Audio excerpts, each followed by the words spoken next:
Episode opening സീനിൽ റുഖയും ആ ഒരു ബോസ് മോൺസ്റ്ററും അവർ രണ്ടുപേരും ചേർന്ന് പൊരിഞ്ഞ അട്ടിയിടി ബഹളം. റുഖയ്ക്കാണെങ്കിൽ അവന്റെ ആറ്റിറ്റ്യൂഡിൽ നിന്ന് തന്നെ മനസ്സിലാവും ആ ഹോലോ അത് മുഴുവനായിട്ടും അവളുടെ ബോസിനെ നിയന്ത്രിച്ചു കഴിഞ്ഞു എന്ന്. ബോസുമായിട്ടുള്ള അവളുടെ ഇമോഷൻ അത് കറക്റ്റായിട്ട് മനസ്സിലാക്കിയ ആ ഒരു ഹോലോ അതാണെങ്കിൽ റുഖ്യെ കൺവീൻസ് ചെയ്ത് അവളെ ട്രാപ്പ് ചെയ്യാനായിട്ട് ശ്രമിക്കുകയാണ്. അത് മനസ്സിലാക്കിയ റുഖ്യ ഇപ്പൊ അതിനെ തള്ളി മാറ്റി അച്ചറം പൊച്ചറ അറ്റാക്ക് ചെയ്യും. റുഖ്യാണെങ്കിൽ വെറുതെ ഇരിക്കില്ല. അവളും അവളുടെ പവർ കംപ്ലീറ്റ് ആയിട്ട് റിലീസ് ചെയ്ത് അതുമായിട്ട് പൊരിഞ്ഞ പോരാട്ടം. ആ ഹോലോ ആണെങ്കിൽ അവളെ ഒരുപാട് സംസാരിച്ച് കൺവീൻസ് ചെയ്യാനായിട്ട് ശ്രമിക്കും. പക്ഷെ റുഖ്യ അവൾ അതിന് ചെവി കൊടുക്കില്ല. ഇവിടെ ഫൈറ്റ് അങ്ങനെ വേറെ ലെവലിലേക്ക് പോകുമ്പോഴായിരിക്കും ലോങ് ഷോട്ടിലായിട്ട് നമ്മുടെ റാഞ്ചി അവൻ ആ ഭാഗത്തൂടെ കടന്നു പോവാ. റാഞ്ചി അവിടേക്ക് വരുമ്പോ തന്നെ അവന് റുഖ്യയുടെ പ്രഷർ അത് നന്നായിട്ട് സെൻസ് ചെയ്യാനായിട്ട് പറ്റും. മാത്രമല്ല അവളുടെ തൊട്ടടുത്തായിട്ട് മറ്റൊരു സ്ട്രോങ് ഹോളോ പ്രസൻസും അവൻ അങ്ങനെ സെൻസ് ചെയ്തെടുക്കുകയാണ്. അവന് മനസ്സിലാവും റുഖ്യ അവൾ വലിയ ഏതോ ഹോളോയുമായിട്ട് ഫൈറ്റ് ചെയ്തുകൊണ്ടിരിക്കുകയാണ്. ഒരു പക്ഷേ അവൾക്ക് എന്റെ സഹായം അത് ആവശ്യമായി വന്നാലോ. റാഞ്ചി ആണെങ്കിൽ അവളുടെ അടുത്തേക്ക് പോകണോ അതോ ഒർഹിബ അവളെ കണ്ടെത്തണോ ചിന്തിച്ച് കൺഫ്യൂസ്ഡ് ആയിട്ട് നിൽക്കും. അവൻ തിരിഞ്ഞു നോക്കുമ്പോ ആ ഹോലോ ബ്രദർ ആണെങ്കിൽ അവന്റെ തൊട്ട് പിന്നിൽ തന്നെ ഉണ്ട്. റാഞ്ചി അല്പം നേരം കൺഫ്യൂസ്ഡ് ആയിട്ട് അങ്ങനെ നിൽക്കും. റാഞ്ചിക്കാണെങ്കിൽ ഇപ്പൊ ആ ഹോലോ ബ്രദറിനെ കുറേശ്ശെ ഇഷ്ടമാണ്. ആ ഹോലോ ബ്രദർ ഒരിക്കലും ഒരു അപകടത്തിൽ ചെന്ന് ചാടരുതെന്ന് അവൻ ഒരുപാട് ആഗ്രഹമുണ്ട്. കട്ട് ചെയ്ത ഇവിടെ ആ ഒരു ബോസ് ഹോലോ അവനാണെങ്കിൽ റുഖ്യെ പിടിച്ചു വലിച്ച് അറഞ്ചം പുറഞ്ച് അറ്റാക്ക് ചെയ്ത് അവളുടെ സ്ക്വാഡ് അത് തട്ടിത്തെറിപ്പിക്കും. സമ്പത്ത് നഷ്ടപ്പെട്ടു പോയ റുഖ്യ അവൾ എന്തു ചെയ്യണമെന്ന് അറിയാതെ അങ്ങനെ പകച്ചു നിൽക്കുന്ന സമയം അവൻ അവളെ ചവിട്ടി താഴെയിട്ട് അവളെ അങ്ങനെ ചവിട്ടി പിടിച്ച് നിൽക്കുകയാണ്. റുഖ്യ, എനിക്ക് നിന്നെ നന്നായിട്ട് അറിയാം. നിന്റെ മൂവ്മെന്റ്സ് അതെങ്ങനെയായിരിക്കുമെന്നും നീ എങ്ങനെയൊക്കെ ഡൗട്ട് ചെയ്ത് തിരികെ എന്നെ അറ്റാക്ക് ചെയ്യുമെന്നും എനിക്ക് നന്നായിട്ട് അറിയാം. ഞാനല്ലേ നിനക്ക് ട്രെയിനിങ് തന്നതെന്ന് പറഞ്ഞ് അവൻ അവന്റെ സമ്പത്ത് ഉപയോഗിച്ച് അവളെ വെട്ടാനായിട്ട് ആഞ്ഞു വരികയാണ്. പക്ഷെ അടുത്ത നിമിഷം അവളാണെങ്കിൽ കാല് മടക്കി അവനെ ചവിട്ടി താഴെയിടുകയാണ്. അങ്ങനെ നൈസായിട്ട് വെട്ടിത്തെരിഞ്ഞ് ഇപ്പോ അവളുടെ സ്ക്വാഡ് ഉപയോഗിച്ച് ഒരു വലിയ ട്രാപ്പ് തന്നെ ക്രിയേറ്റ് ചെയ്യും. ശേഷം എങ്ങനെയെങ്കിലും അവനെ ആ ട്രാപ്പിൽ പെടുത്താനായിട്ട് അവൾ ശ്രമിക്കുകയാണ്. അത് കണ്ട് അവൻ ചിരിക്കും. റുഖ്യ, നീ ഇത്രയും വലിയ മണ്ടിയാണെന്ന് ഞാൻ കരുതിയിരുന്നില്ല. ആക്ച്വലി ഈ ട്രാപ്പ് ടെക്നിക്കൊക്കെ എന്റേതാണ്. ഞാനാണ് തന്നെ നിനക്ക് പഠിപ്പിച്ചു തന്നതും ട്രെയിനിങ് തന്നതും. പക്ഷേ അത് നീ വേണ്ടതുപോലെ എന്നോട് തന്നെ പ്രയോഗിച്ചു. നീ ചെയ്തത് വലിയ മണ്ടത്തരമാണെന്ന് പറഞ്ഞ് അവനാണെങ്കിൽ വീണ്ടും ഇപ്പൊ അവൾ അറ്റാക്ക് ചെയ്യാൻ തുടങ്ങും. റുഖ്യയ്ക്കാണെങ്കിൽ എന്താ ചെയ്യേണ്ടതെന്ന് അറിയില്ല. അവനറിയാത്ത മറ്റേതെങ്കിലും ടെക്നിക്ക് അത് ഊഹിക്കാനായിട്ട് അവൾ ശ്രമിക്കുകയാണ്. അതേസമയം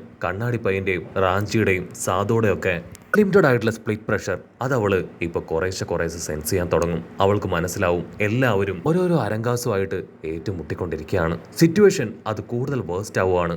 ആ ബോസ് അരങ്കാരനാണെങ്കിൽ ഇപ്പൊ റുഖ്യയുടെ ചിന്തയെ പോലും വായിച്ചെടുക്കാനായിട്ട് കഴിയും. അവനാണെങ്കിൽ ഇപ്പൊ റുഖ്യയുടെ അവസ്ഥ കണ്ട് പൊട്ടിച്ചിരിക്കും. നിനക്കിപ്പോ സംഭവിക്കുന്നത് തന്നെയാണ് അവർക്കും സംഭവിക്കാനായിട്ട് പോകുന്നത്. നിസ്സഹായരായി ആ ഒരു അരങ്കാസ് ഐസന്റെ അസിസ്റ്റൻസ് എന്റെ ഫ്രണ്ട്സ് അരങ്കാസിന്റെ കൈകൊണ്ട് അവരും ഇഞ്ചിഞ്ചായി മരണപ്പെടും. അവരോടൊപ്പം ഞാൻ നിന്നെ യാത്രയാക്കുമെന്ന് പറഞ്ഞ് അവൻ വീണ്ടും അവളുടെ അടുത്തേക്ക് ഓടി അടുക്കും. റുഖ്യയ്ക്കും അവളുടെ ഫ്രണ്ട്സിനെ ഒരുപാട് ഇഷ്ടമാണ്. സോ അവളുടെ ഫ്രണ്ട്സിനെ ഒരു കാരണവശാലും മരണത്തിലേക്ക് വിട്ടുകൊടുക്കില്ല എന്ന് പറഞ്ഞ് അവളാണെങ്കിൽ ഇപ്പോ അവനെ അറ്റാക്ക് ചെയ്യും. അടുത്ത നിമിഷം ആ ബോസ് ഹോലോ അവനാണെങ്കിൽ അവന്റെ സമ്പത്തു ഫുൾ ഫോമിലേക്ക് ചെയ്ത് കൊണ്ടുവരും. അവനെ കാണുമ്പോൾ ഒരു സോൾ റീപ്പറിനെ പോലെ തന്നെയാണ് റുഖ്യയ്ക്ക് തോന്നുക.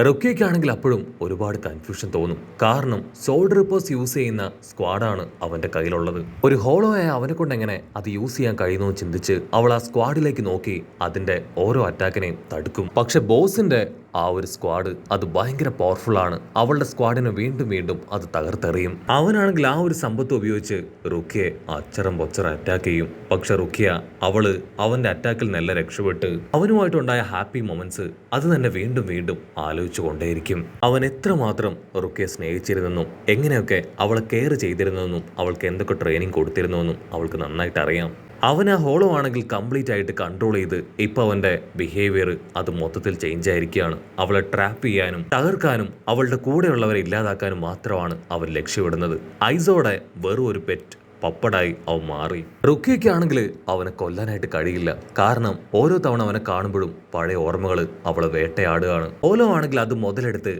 അവളെ അച്ചറം പൊച്ചറ അറ്റാക്ക് ചെയ്ത് അവളുടെ സ്ക്വാഡ് തന്നെ വീണ്ടും പിടിച്ചു പറത്തി അങ്ങനെ ദൂരേക്ക് തെറിപ്പിച്ച് കളയാണ്. അവളാണെങ്കിൽ അത് കണ്ട് ഷോക്കാവും. കാരണം സ്ക്വാഡ് അവൾക്ക് നഷ്ടമായി. സ്ക്വാഡ് ഇല്ലാതെ ഒരിക്കലും അവൾക്ക് അവനെ ഫൈറ്റ് ചെയ്ത് തോൽപ്പിക്കാനാവില്ല. മരണം അതങ്ങനെ തൊട്ടു മുൻപിൽ കണ്ട് അവൾ അങ്ങനെ നിൽക്കും. കട്ട് ചെയ്താ ഇവിടെ ഇച്ചിക്കോ ആണെങ്കിൽ ആ കുഞ്ഞിപ്പെണ്ണ് ഹോലോയുമായിട്ട് അങ്ങനെ ചാടി ഓടും. അപ്പൊ ലോങ് ഷോട്ടില് കണ്ണാടി പയ്യൻ അവൻ ഏതോ ഒരു പവർഫുൾ ആയ അരങ്കാറുമായിട്ട് ഫൈറ്റ് ചെയ്യുന്ന കാര്യം ഇപ്പൊ ഇച്ചിക്കോയ്ക്ക് മനസ്സിലാവും.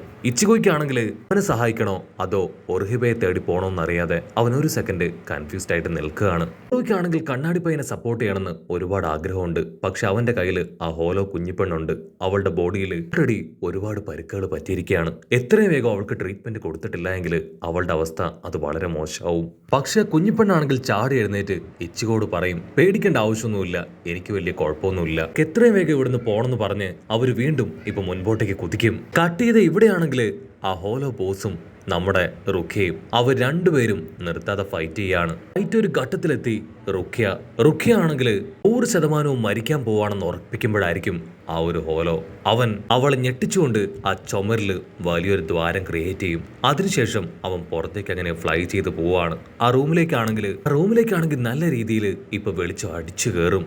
റുഖ്യയ്ക്ക് കാര്യം പിടികിട്ടില്ല. കാരണം അവളെ കൊല്ലാൻ അവന് നല്ലൊരു ഗോൾഡൻ ഓപ്പർച്യൂണിറ്റി അത് കിട്ടിയതാണ്. അവൾ ശ്രദ്ധിച്ചു നോക്കും. പുറത്തേക്ക് പോയത് അത് ആ ഹോലോ അല്ല എന്ന് അവൾ മനസ്സിലാക്കുകയാണ്. അവളുടെ പഞ്ചിലാണ് അവൻ ആ ചുമരിൽ ആഞ്ഞടിച്ചത്. അവളാണെങ്കിൽ അവൻ പറഞ്ഞ കാര്യങ്ങൾ അത് ആലോചിക്കുകയാണ്. അവന് സൺലൈറ്റിന് മുൻപിലേക്ക് വരാൻ കഴിയില്ല. അത് മനസ്സിലാക്കി അവൾ അവനെ പിടിച്ചു വലിച്ച് ആ സൺലൈറ്റിന്റെ മുൻപിലേക്ക് കൊണ്ടുവന്നിടുകയാണ്. സൺലൈറ്റിൽ അവൻ അങ്ങനെ കത്തിക്കരിയാനായിട്ട് തുടങ്ങും. അവന്റെ ബോഡിയിലുള്ള ആ ഹോലോയുടെ ഫേസ് അതങ്ങനെ മൊത്തത്തിൽ ഡീമോളിഷ് ആവുകയാണ്. അടുത്ത നിമിഷം ഒരു കണ്ടെയ്നർ അവന്റെ തലയുടെ സ്ഥാനത്ത് അങ്ങനെ ക്രിയേറ്റ് ആയി വരും. റുഖിയാണെങ്കിൽ അതിലേക്ക് സൂക്ഷിച്ചു നോക്കും. 2 ചെറിയ മോൺസ്റ്റർ സ്കള്ളുകൾ മാത്രമായിരിക്കും അവൾക്ക് അതിൽ കാണാനായിട്ട് കഴിയുക. അതിനുശേഷം വീണ്ടും ആ ലൈറ്റിൽ നിന്ന് തെന്നിമാറി ഇപ്പൊ വീണ്ടും റുഖിയോട് പറയും, ഞാനൊരു മാസ്റ്റർ ലെവൽ അരങ്കാറാണ്, എനിക്ക് ഒരുപാട് പവറും എബിലിറ്റിയും ഒക്കെ ഉണ്ട്. അതുകൊണ്ട് തന്നെ സോൾ റിപ്പറിന്റെ 100% ഈ സ്ക്വാഡ് അതും എന്നെ കൊണ്ട് ഉപയോഗിക്കാൻ കഴിയും. എത്ര പേരെ വേണമെങ്കിലും ഈസി ആയിട്ട് ഈ സ്ക്വാഡ് ഉപയോഗിച്ച് എനിക്ക് വെട്ടി വീഴ്ത്താനായിട്ട് പറ്റും. മാത്രമല്ല എന്നെ പൊസസ് ചെയ്ത ആ ഹോലോ അത് ഞാൻ മരിക്കുന്നതിന് മുൻപ് തന്നെ എന്നെ ഈ ഹോലോ വേൾഡിൽ എത്തിച്ചു.